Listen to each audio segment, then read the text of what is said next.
From the alley-oops at Keysar to the glory days at the stick. From who's got it better than us to brick by brick. It's always the 49ers way, from off-season to game day. Yeah, we talk back. It's the 49ers Cutback.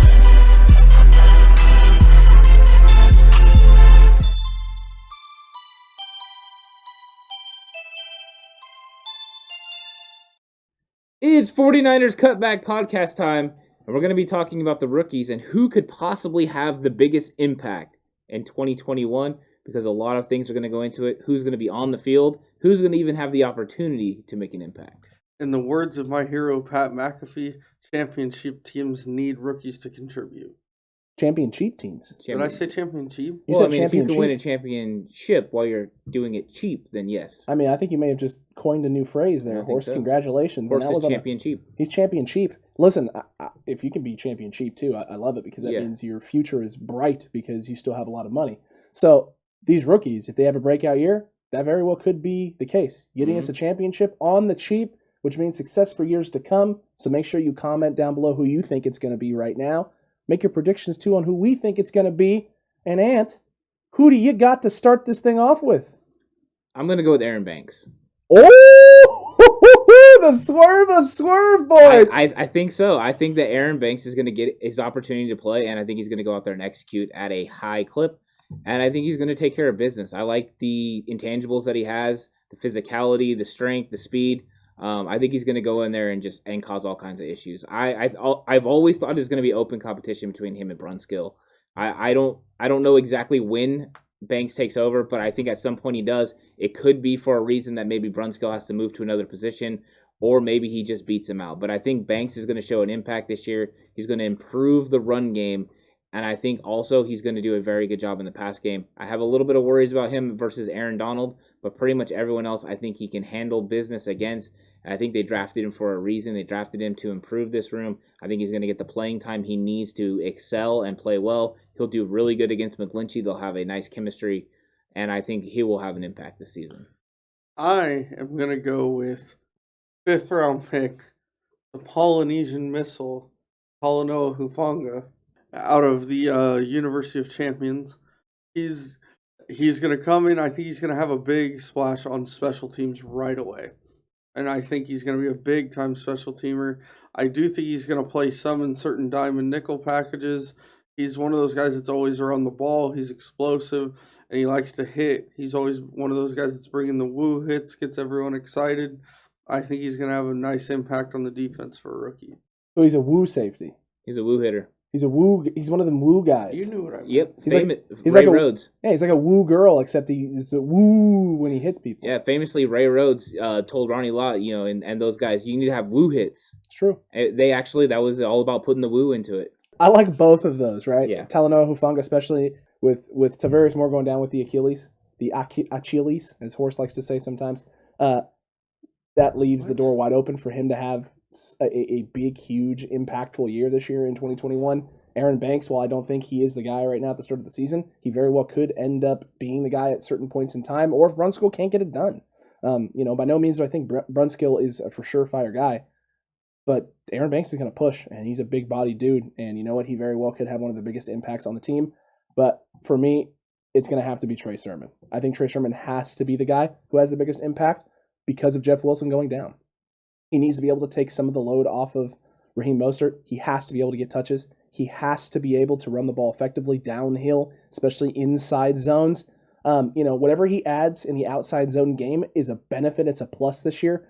We really need him to run the ball physically, downhill, inside. If he can do that for this 49ers offense, it takes pressure off of Raheem Mostert. It takes pressure off of Jimmy Garoppolo. It takes pressure off the O-line from having to create all the time the stretch plays, the horizontal offense, as you like to call it. Yep. If they can just get downhill occasionally with Trey Sermon, even if it's 10, 12 times a game for big plays or chunk plays, 4, 5, 6 yards, it's going to keep defenses honest. It's going to make this offense that much more dynamic, and he's now a piece that you can build around in the future, and it takes some pressure off of Jeff Wilson from getting back early or too early. He can take his time and recover, and once he gets back, then you get a nice 1-2 punch on the inside with both of them. Yeah, he's going to make a huge impact. I think you're right. Trey Sermon is going to be a great player. and he's going to have to produce right away. I mean, now with the Wilson Jr. injury, he has to. And I think that get him out there and he'll make great plays and he'll be able to carry some of the load. And that's what you need. That was a great pick. I think Horse also with Hufanga was a good solid choice because I think he's going to make an impact on special teams right away.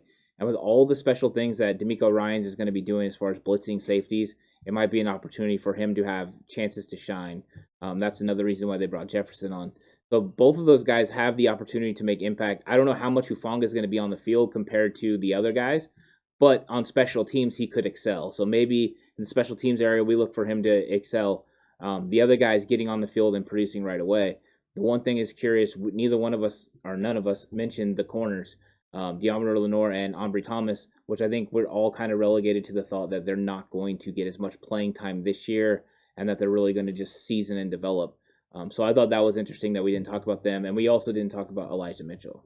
It's true. We didn't. And I think it's because Elijah Mitchell is kind of the Raheem Mostert behind, he's back there. I think Elijah Mitchell sees the field only if Raheem Mostert's going down and not playing significant time. So we don't want to see Elijah Mitchell.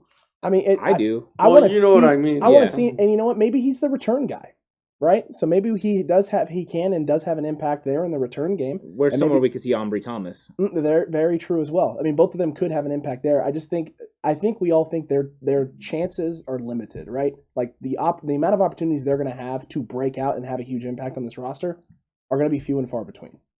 Does Trey Lance have the opportunity to make an impact on this roster this year, even with Jimmy Garoppolo as the starting quarterback? I still think they're going to have special packages for him.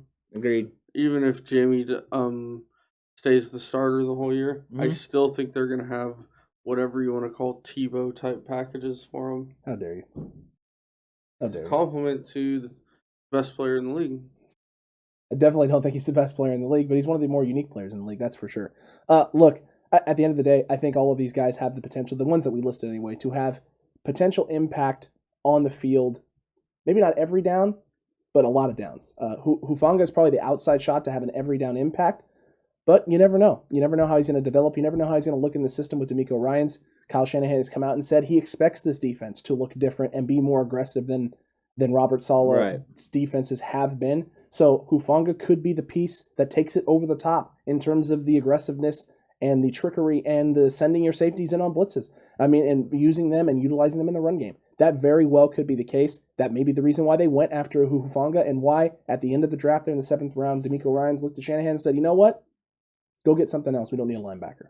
Yeah, he did. He said, we don't need a linebacker. Go get Elijah Mitchell. He was okay with it. He was on board because they had the pieces. And then they bring in Tony Jefferson, and Jefferson can blitz as well. Mm-hmm. So, yeah, you definitely see what they're doing there. I will go on a limb, though, and say that Trey Lance is going to have, even if he's not the starting quarterback, at least 5 touchdowns this season. I like it. I think he's going to be a big part of the red zone offense, and he's going to have opportunities where they run the read option with him and Mostert, him and Sermon, and I think they're going to just do some fun stuff, and I think everyone's going to have problems trying to figure out what exactly these guys have come up with, the power runs, not to mention he can still throw the football. Also true.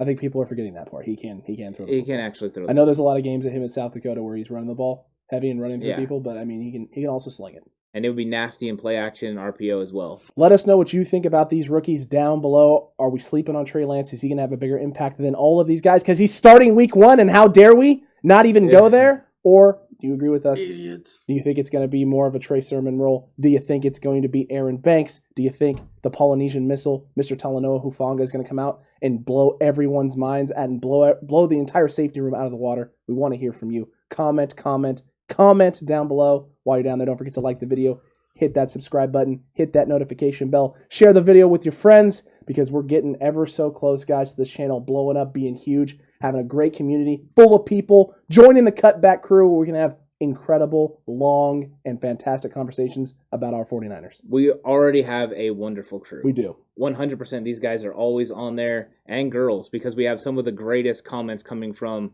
the girls as well. They're always on each topic. They're leaving just great comments, great questions, having good conversations.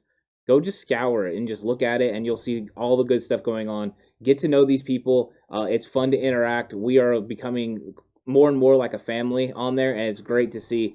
So join today, and I'm glad to have you here.